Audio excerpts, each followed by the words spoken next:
don't know. I was recording for that. Hey everyone, welcome back to Bio Corner.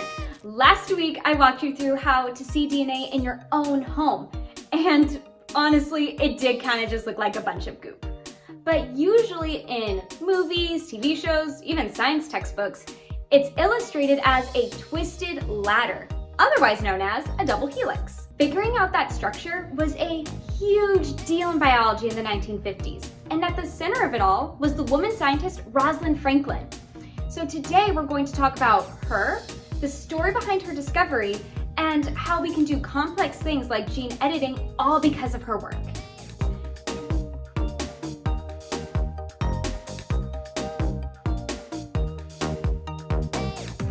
In the 1950s, scientists were literally racing to be the first to solve the structure of DNA.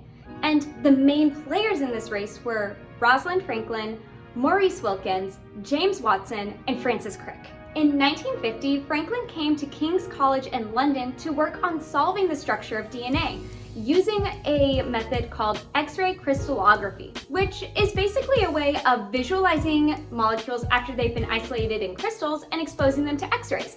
And these are the same X-rays that are used when you break a bone.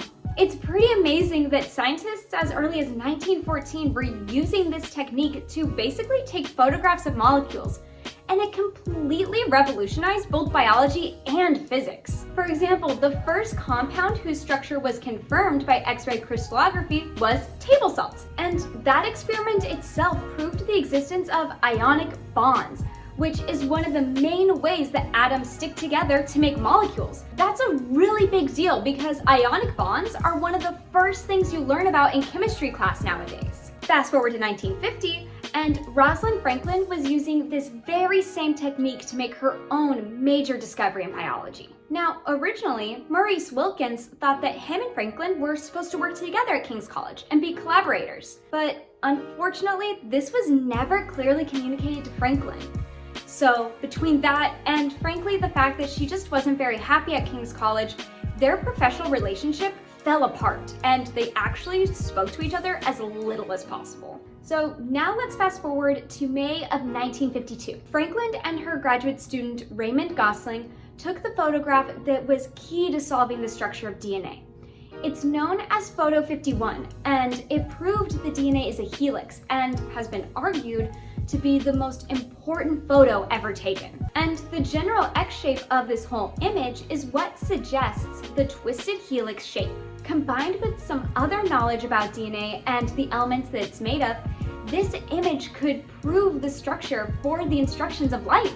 At the same time, James Watson and Francis Crick were also working on solving the structure of DNA at the Cavendish Laboratory at the University of Cambridge. In the early months of 1953, Wilkins, who is supposed to be Franklin's colleague and collaborator, showed her lab notebook to Watson and Crick, and they saw the now famous Photo 51, both without her knowledge or permission. Franklin's photo ended up filling in the gaps for Watson and Crick and allowed them to finish their own model and publish it in the journal Nature, which is one of the most prestigious science journals, in April of 1953. The only credit Franklin was given was a single sentence at the end of the publication, stating, "We have been stimulated by a knowledge of general nature of the unpublished experimental results and ideas of Dr. Wilkins and Dr. Franklin." Now, to add insult to professional injury, Franklin was already in the middle of writing a paper summarizing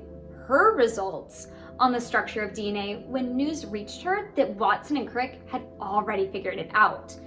And she still didn't know that they only solved it after seeing her data.